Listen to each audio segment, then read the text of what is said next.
Hello, I'm Jill Urbach, and in this video, I'm going to be reviewing the Hallmark Channel's Christmas movie on the 12th date of Christmas. I'll be discussing 7 elements of the movie.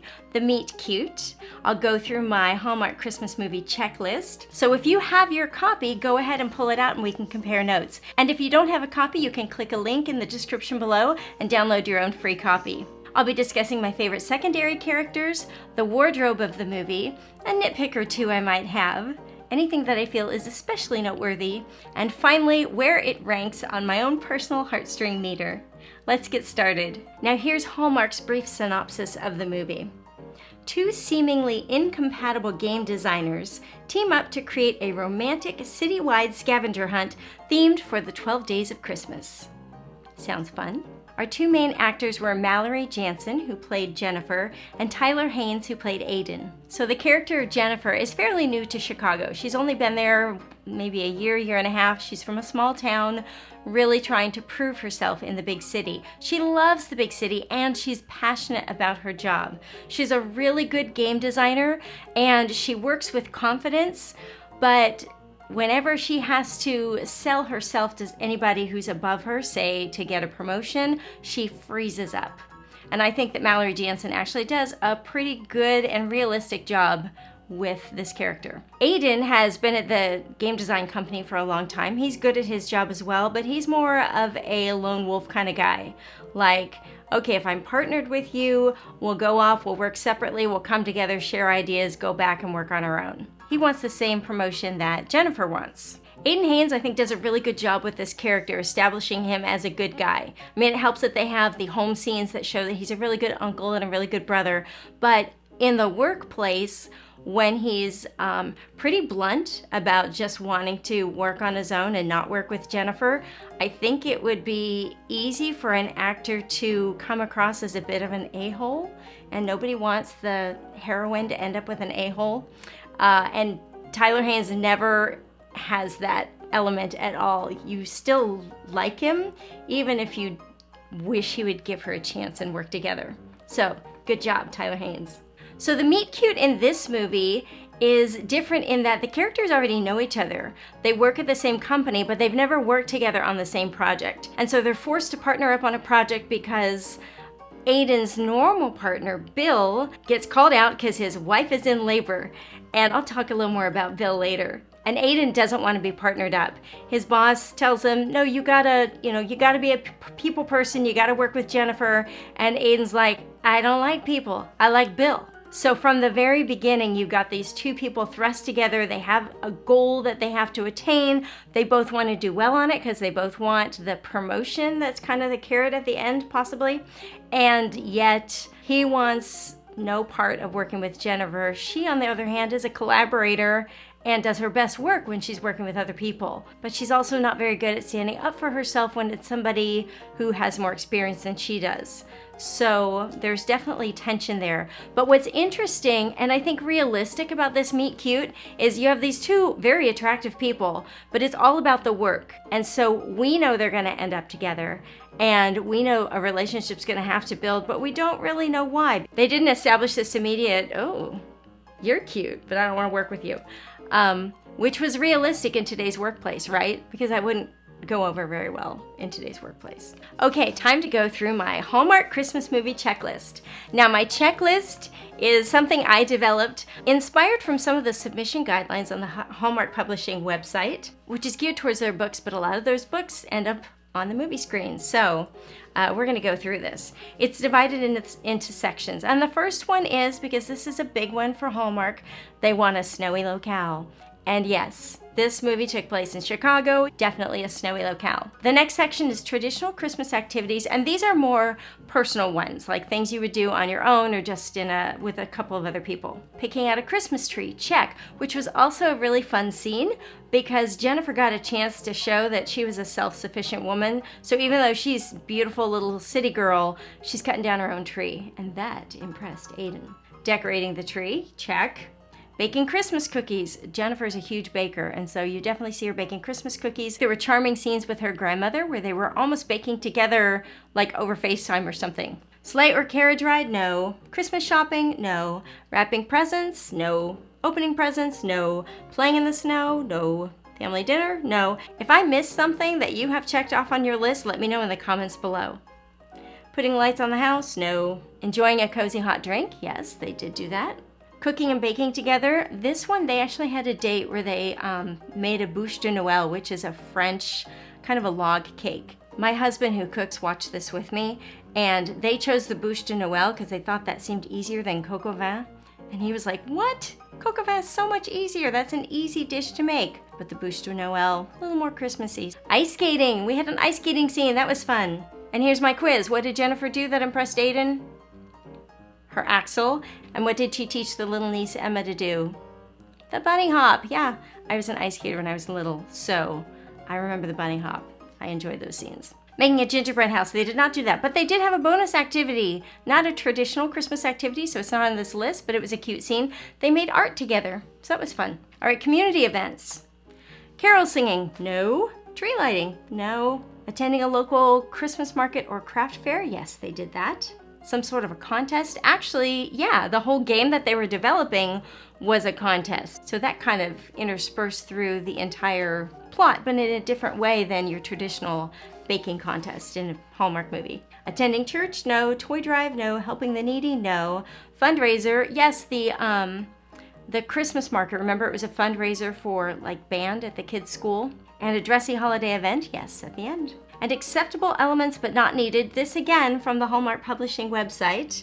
You can have moderate faith elements. I didn't see any faith elements. There was no hint of magic and no time travel. So all in all, actually, there were certainly plenty of Christmas elements in this movie, but not as many as a lot of Christmas movies have as far as all the boxes to check. But that's okay, because it was still definitely a Christmas movie, plenty of Christmas activities involved. Let's move on and talk about my favorite secondary characters. Hallmark movies always have some secondary characters that are just standouts. They're charming, they're funny, they do a really good job. And I think actually this whole cast was a really well-rounded cast. But I'm gonna call out a couple of my favorite secondary characters. First was Bill. I mentioned him earlier in the video.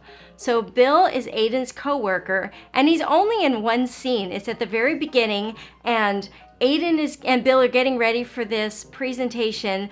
Bill, meanwhile, is getting update texts from his wife, and like, things are happening, and the baby's gonna come anytime now, and that's all Bill can think about. He's so distracted, and it is so charmingly done. So shout out to Jason Wisnowski. He did a great job as that distracted dad. It was really charming. Jennifer and Aiden's boss, Ian, played by Alastair Kelly. He did a great job as well. There was one scene, it was actually one of my favorite scenes with Jennifer, where Mallory Jansen had a great monologue. It's where Jennifer finally stands up for herself and with her boss. And she did a great job. It was realistic, how she first freezes up and you're going, oh my gosh, please stand up for yourself, lady. And then she does. And as she's talking about it, her passion comes out. And I thought that Alastair Kelly did a good job as her boss, first kind of blowing her off, but not in a mean way. Again, just, you could tell that she wasn't really in the running. And then as he listened to her impassioned speech, again, he didn't go over the top with like, oh, lady, you're in now, which is good, because that wouldn't have been very realistic.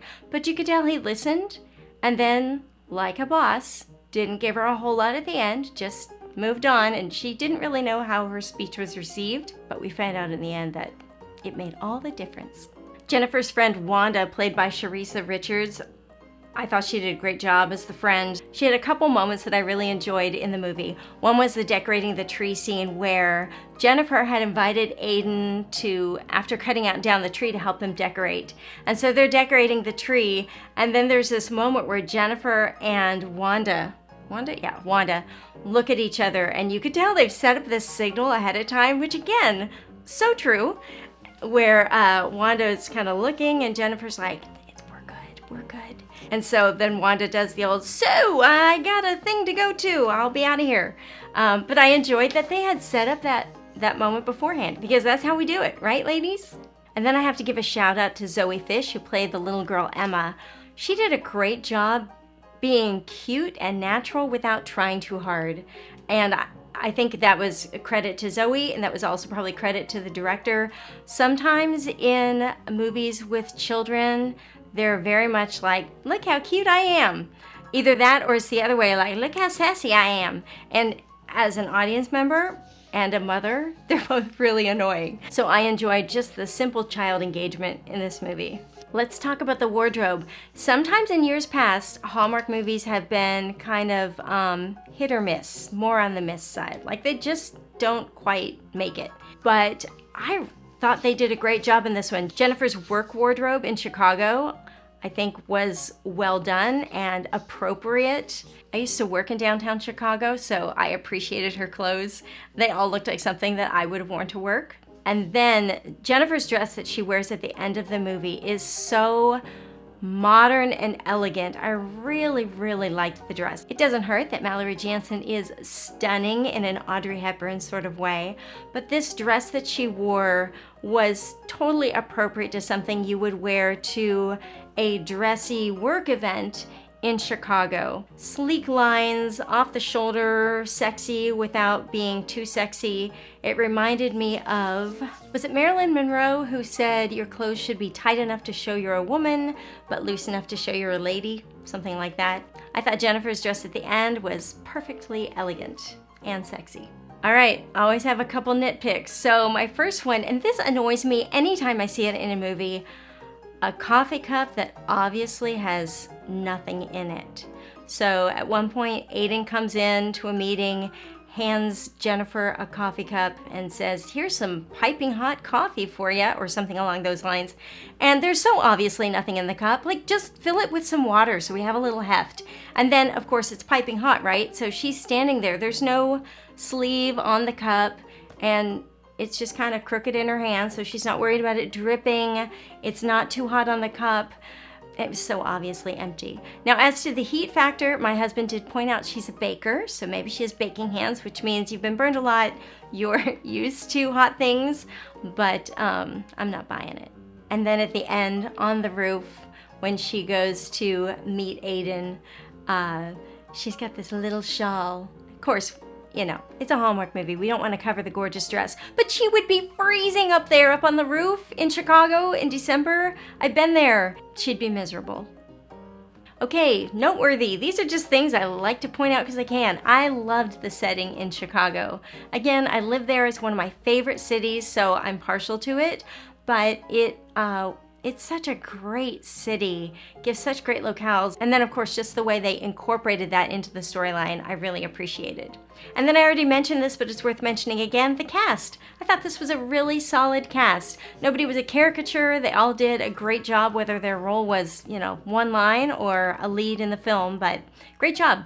Okay, my Heartstring Meter. This is separate from my movie rating. This is just how did it affect me physically. Did I tear up? Did I feel a little like, oh? And this movie had a couple of those for me. So the first one was towards the end when the drum line came in. I don't know, something about that. I literally teared up. And they weren't even a very good drum line. I mean, I know they're supposed to be high schoolers, but I've seen better high school drum lines. But that being said, it just the moment and the fact that they brought these kids in, I guess I'm just a sappy gal, but that one teared me up. What about you? Did that make any of you tear up? Come on, join me on this one. And then the last one, and I'm sure some of you probably must have gotten a little choked up on this one too, when she got the note from Aiden at the end, and it's like the final clue, and it, you know, refers back to something he told her earlier about his favorite place that he used to go, and it was just sweet. And I had one of those, I didn't tear up on that one. That was one of those where like you kind of, you know, like your heart just kind of like bleeds a little warmth. I don't know, probably not explaining that well. But anyway, those were my favorite moments. And since there were two of them, I'm giving this a Heartstring Meter of 4 out of 5. My overall recommendation of this movie is 4.5 out of 5 stars. As much as I enjoyed this movie, I'm not giving it a full 5 stars because it left a little something to be desired at the end. Yes, Aiden and Jennifer got together at the end, but I felt like the movie didn't wrap up so much with a happy ever after as a happy for now. That's something like when you're writing a romance novel, it's got to end with a HEA, happy ever after, but it's acceptable to do a HFN, which is happy for now. And that's when this one was. Like, you know, at the end on the roof, he's like, I like you. Okay, I mean, that's sweet, and that's how it starts, but it wasn't like, oh, I love you, I've fallen for you, blah, blah, blah, which we like in a Hallmark movie, right? Like, to me, a happy ever after would have been, you know, you knew they were going to be together forever, and they recognized it. And this movie, I felt like it ended with, we know they're going to start dating, and they'll have a good year of dating, and hopefully at the end of that, they'll be ready for that final commitment. But I don't know, maybe it won't work out. Because this was a more realistic Hallmark movie, which I actually really enjoyed in spite of the fact that I didn't love the happy for now ending versus a happily ever after ending, I think this would be a great movie to show to somebody who claims they don't like Hallmark movies or who likes to rag on Hallmark movies. This would be a good movie to draw them into the fold. All right, so there you have my review of the Hallmark Christmas movie on the 12th date of Christmas. If you like this video, I hope you'll give it a thumbs up and click the little subscribe button below. And remember, you can download your free copy of my Hallmark movie checklist, so you can print one out and go over the checklist when you watch your next Hallmark movie, and then join me in my next video and we'll compare notes. I'll talk to you soon. Bye-bye.